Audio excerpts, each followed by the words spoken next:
बहुत बहुत स्वागत है दोस्तों आप सभी का इलेक्ट्रॉनिक स्टडी यूट्यूब चैनल पर। आप सभी को नमस्कार प्रणाम। यहाँ पर हम बात करने वाले हैं बाल मनोविज्ञान या जब आप बाल विकास को लेकर के बात करते हैं 30 महत्वपूर्ण सवाल यहाँ पर आपके शाम के 7 बज चुके हैं। डेली कक्षाएं होती हैं सुबह 7 बजे, दोपहर में 1 बजे, शाम को 7 बजे। यहाँ पर इन क्वेश्चंस को आउट ऑफ 30 आप कितने कुछ सही करते हो कमेंट सेक्शन में आप ज़रूर लिखिएगा। फर्स्ट क्वेश्चन यहाँ पर आपसे क्या पूछते हैं कि पूर्व अनुभव के आधार पर संवेदना को अर्थ प्रदान करना क्या कहलाता है। मतलब कोई भी जो आपका प्रीवियस एक्सपीरियंस रहा है उसके बेसिस पर जब भी हम सेंसेशंस या सेंस को एक मीनिंग प्रोवाइड करा रहे होते हैं, एक मीनिंगफुल रिजल्ट दे रहे होते हैं, तो उसे क्या कहते हैं, संवेदना करके बोला है, प्रत्यक्ष ज्ञान, अभिप्रेरणा या फिर कल्पना। यहाँ पर जब इस पर्टिकुलर क्वेश्चन को लेकर के बात करते हैं, पूर्व अनुभव के आधार पर संवेदना को अर्थ देना, ये डायरेक्ट नॉलेज कहलाता है। मतलब पहले ही हम चीज़ों को अनुभव या उसका एक्सपीरियंस कर चुके हैं, तो ऐसे में उसे हम प्रत्यक्ष ज्ञान में रखेंगे। पाँचवें में दूसरे सवाल में कहा है कि 5 वर्ष के मोहन की मानसिक आयु 8 साल है, उसकी बुद्धि लब्धि कितनी होगी। यहाँ पर मानसिक आयु जो है आपका 8 साल दिया हुआ है। आपको पता है जो फॉर्मूला होता है mental as divided by chronological age into 100।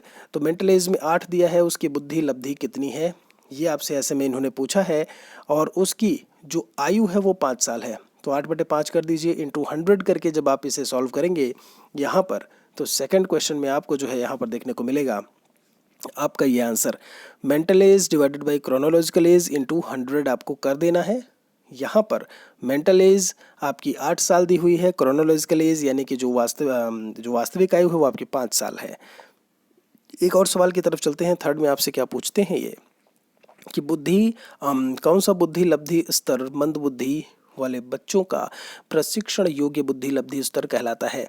यहाँ पर मंद बुद्धि यानी कि जो आप एक स्लो जो इंटेलिजेंस को लेकर के अगर आप बात करते हो, ऐसे में जो डिप्राइव्ड सेक्शन के होते हैं थोड़ा सा, या आप जो है पिछड़े बालकों को लेकर के बात कर सकते हो, तो यहाँ पर जो तीसरे में आपको देखने को मिलेगा उनका जो आयु स्तर होगा, माफ़ी चाहेंगे ये नहीं आएगा, मंद बुद्धि का बोला है, तो तीसरे में आपको जो है ये थर्ड आंसर देखने को मिलेगा। बहुत बहुत स्वागत है जो भी यहाँ पर कक्षा में जुड़ रहे हैं। वीडियो को लाइक और शेयर आप ज़रूर कर दिया करिए। लाइक करेंगे तो ऐसे में बाकी बच्चों को भी लगेगा कि कुछ अच्छा पढ़ाया जा रहा है, और ऐसे में वो भी क्लास में आकर के जुड़ेंगे। यहाँ पर रोड्सांक इंक ब्लॉक टेस्ट करके बोला है यहाँ पर, तो इंक ब्लॉट टेस्ट का प्रयोग निम्नलिखित में से किसके मापन के लिए किया जाता है। बुद्धि है, व्यक्तित्व, अभिरुचि और अभिक्षमता करके आपके ऑप्शंस में इन्होंने लिखा हुआ है। तो जब हम बात करते हैं रोड्सा का स्याही धब्बा परीक्षण, इसे क्या बोलते हैं हम, रोड्सा का स्याही धब्बा परीक्षण, और पर्सनालिटी को मेजर करने के लिए जो है वो यूज़ में आता है। चौथे का आंसर पहला होगा। पांचवें में क्या कहते हैं कि निम्नलिखित में से कौन सा विस्मृति का कारण नहीं है।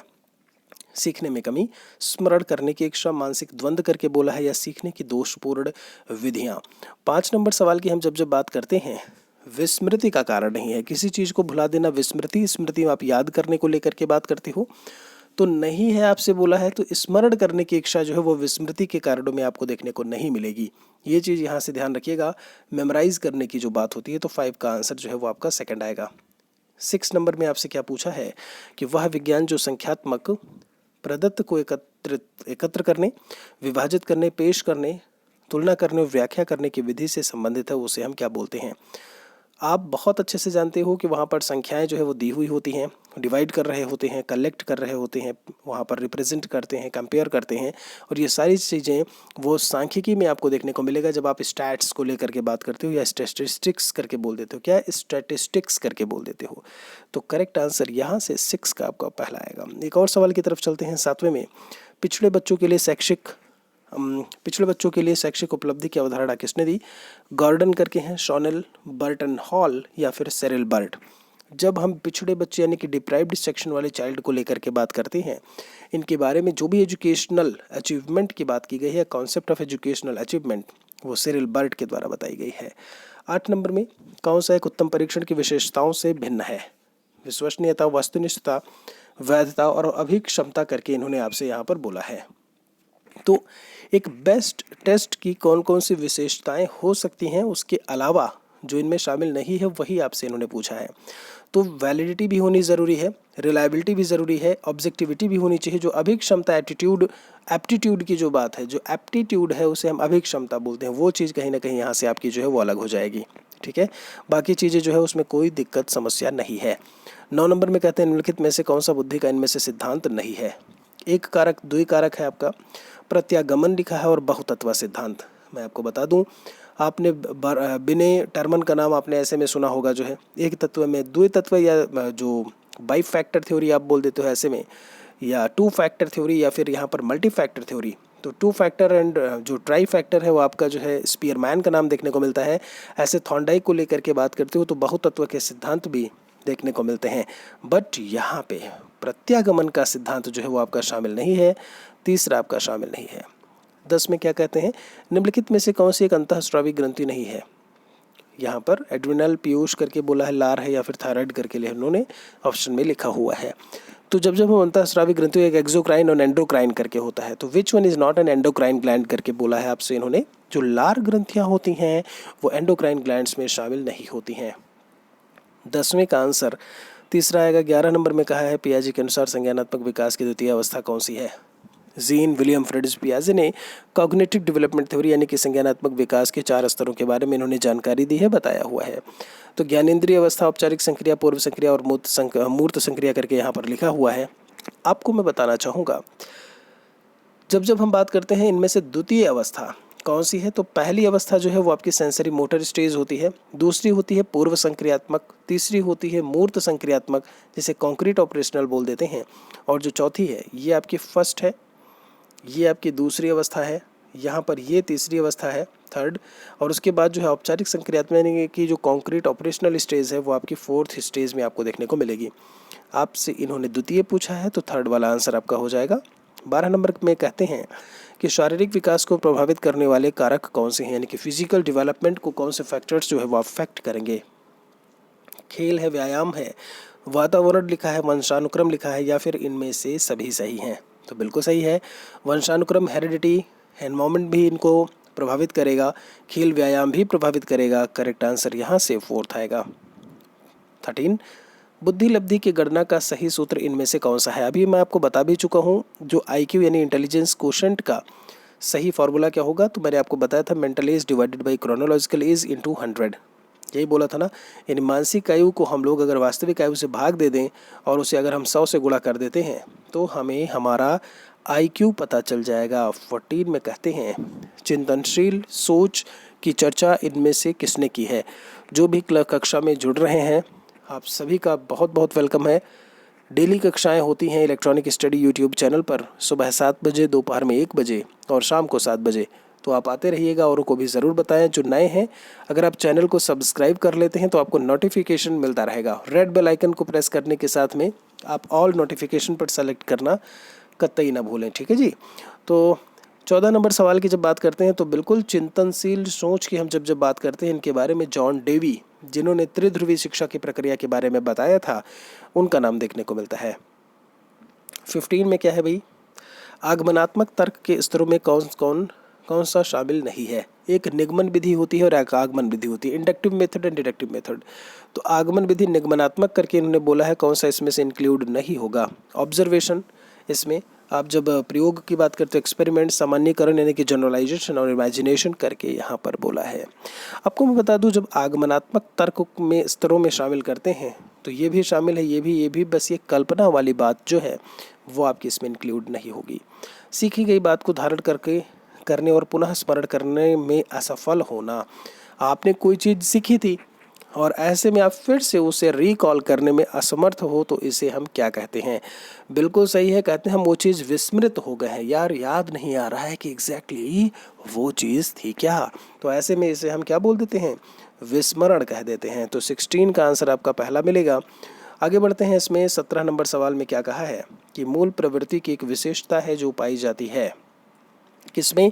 इसे हम लोग फंडामेंटल इंस्टिंक्ट के नाम से भी जानते हैं। केवल मनुष्य में, बिल्ली है, चूहा है, सभी प्राणियों में, तथा यह जन्मजात व प्राकृतिक होती है। और फिर कहे हैं केवल कलाकारों में देखने को मिलती है। तो 17 नंबर जो आपका है बिल्कुल सही है, जन्मजात है ये आपका, ये नेचुरल है। और जितने भी आपके जो प्राणी जगत है वो उन सभी में आपको ये चीज़ें देखने को मिलेंगी। 18 नंबर में क्या कहते हैं, भारतीय संविधान के किस अनुच्छेद में 6 से लेकर के 14 आयु वर्ग के बच्चों को फ्री एंड कंपलसरी एजुकेशन के बारे में बात की गई है। बिल्कुल सही। तो आपको मैं बता दूं, ये था आपका 86वां संविधान संशोधन 2002 में आया था। उसके द्वारा भारतीय संविधान की हम जब बात करते हैं तो भारतीय संविधान में मौलिक अधिकारों में एक अनुच्छेद ऐड किया गया जो है अनुच्छेद संख्या 21A। और यही 21A जो है वो 6 to 14 को निःशुल्क और अनिवार्य शिक्षा के बारे में बात करता है। यहाँ पर ये भी ध्यान रखिएगा अनुच्छेद 45 भी इसी से रिलेट करता है, लेकिन यहाँ पर राज्य द्वारा देखभाल की बात की गई है। किसकी? जो 6 से 14 आपके हैं, पहले 6 साल था, अब यहाँ पर 10 साल और उसमें बढ़ा दिया गया है। ठीक है, तो यहाँ पर राज्य द्वारा देखभाल की बात की गई है, इस चीज़ को आप ध्यान रखिएगा। 18 के बाद 19 नंबर पर चलते हैं। क्रेस्मर ने व्यक्ति को निम्नलिखित में से किस प्रकार से वर्गीकृत किया है? कृशकाय, दुर्बल जिसको बोलते हैं, सडौल काय, काय मतलब या काया या शरीर से आप उसे रिलेट कर दो, गोल काय होता है या फिर इनमें से सभी। आपको पता होगा हम युंग के वर्गीकरण को भी लेकर के ऐसे में बात करते हैं। फिलहाल के लिए यहाँ पर इन्होंने व्यक्ति को कैसे बांटा है क्रेस्मर ने, तो वो आपके इनमें से सभी ऑप्शंस जो है आपको देखने को मिलेंगे। एक और सवाल की तरफ चलते हैं। टीईटी का उद्देश्य निम्नलिखित में से किसका मापन है? बौद्धिक क्षमता, अभिवृत्ति है, अभिक्षमता या फिर मूल्य को लेकर के इन्होंने बोला है। यहाँ पर 20 नंबर क्वेश्चन की हम जब बात करते हैं तो ये आपका थीमेटिक का परसेप्शन टेस्ट है, टैट है करके है, टीईटी नहीं है, तो टीईटी परीक्षा हो गई। थीमेटिक का परसेप्शन टेस्ट करके तो अभिक्षमता यानी एप्टीट्यूड को मेजर करने के लिए जो है वो ऐसे में यूज में आती है। 21 है आपका कि संघनन का सिद्धांत इनमें से किसकी व्याख्या करता है? कंडेंसेशन थ्योरी बोलते हैं इसे हम। अधिगम, स्मृति, अभिप्रेरणा, सृजनात्मकता। 21 में हमें आंसर जो देखने को मिलेगा ये मेमोरी को लेकर के व्याख्या करता है। कौन सा? जो थ्योरी ऑफ कंडेंसेशन की हम जब बात करते हैं। करेक्ट आंसर बी आएगा। 22 की बात करते हैं। यहाँ पे निम्नलिखित में से कौन सी शिक्षा मनोविज्ञान की सर्वाधिक व्यक्तिनिष्ठ विधि है? मनोविज्ञान की सर्वाधिक व्यक्तिनिष्ठ विधि अंतर्दर्शन, बहिर्दर्शन, अवलोकन या प्रयोगीकरण लिखा हुआ है। तो 22 नंबर की हम जब बात करते हैं सर्वाधिक व्यक्तिनिष्ठ विधि, देखिए कहते हैं ना कि एग्जैक्टली आपकी अंतरात्मा क्या कहती है। आप अगर पढ़ने आते हो तो आप सेटिस्फाई हो उस चीज़ से, ऐसा तो नहीं कि किसी ने बोला और आप बैठ गए आकर के, या जो भी चीज़ें हैं। तो कहते हैं कि अपनी चीज़ों को समझना अंतर्दर्शन से रिलेट करता है, ऐसे में कहीं ना कहीं खुद का दर्शन करना। ऐसे में तो यहाँ पर जो मनोविज्ञान की सबसे बेस्ट आपकी व्यक्तिनिष्ठ विधि को लेकर के बात करते हो, जब वस्तुनिष्ठ नहीं है, ये व्यक्तिनिष्ठ है। ठीक है, चलिए। अल्बर्ट बंडूरा को लेकर के बोला है निम्नलिखित में से किससे संबंधित है? तो सामाजिक अधिगम, व्यवहारवादी है आपका, संज्ञानात्मक है या मनोलैंगिक सिद्धांत से।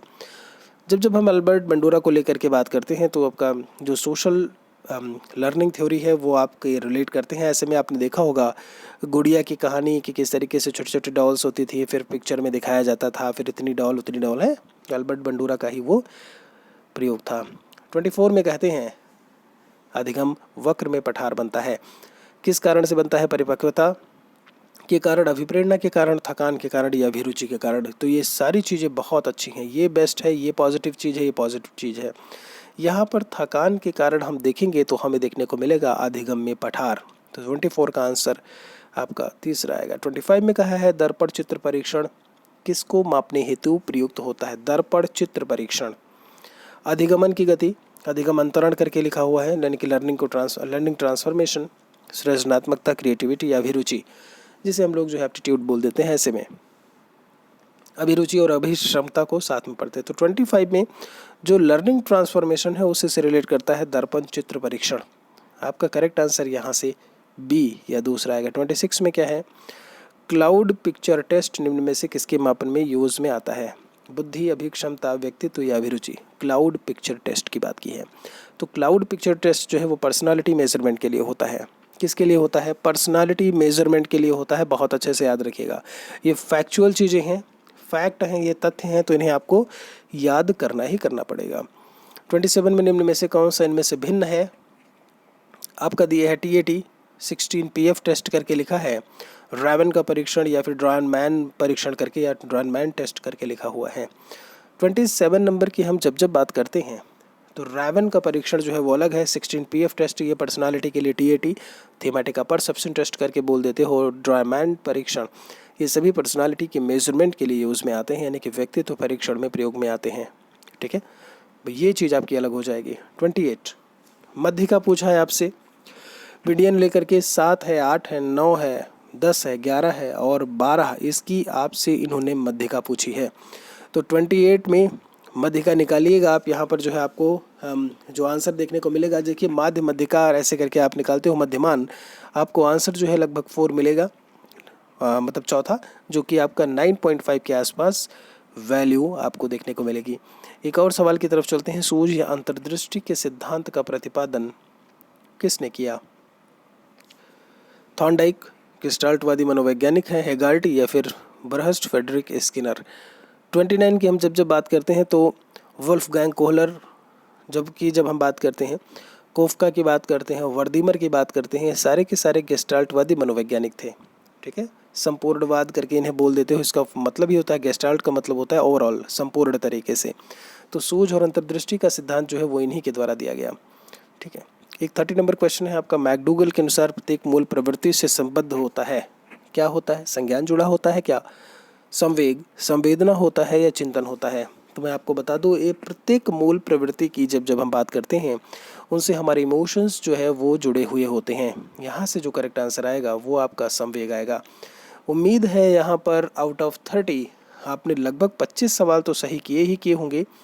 कमेंट सेक्शन में आप ज़रूर बताइएगा कि कितने आपने सही किए। यहाँ पर electronic study Telegram channel, Facebook page भी है, उससे भी आप ज़रूर जुड़ें। क्लासेस अगर आपको नहीं मिल रही हैं तो आप व्हाट्सएप ग्रुप से भी ऐड हो सकते हैं। 80 81 74 37 34। और इम्पॉर्टेंट हार्ड कॉपी नोट्स भी आप हमसे, handwritten hard copy notes जो है वो भी आप हमसे प्राप्त कर सकते हैं इस मैसेज पर व्हाट्सएप करके। मिलते हैं आपसे एक और वीडियो में हम जल्दी ही एक और लेक्चर को लेकर के। शुक्रिया आप सभी का, तब तक के लिए अपना अच्छे से रखें ख्याल। Thank you. जय हिंद, जय भारत।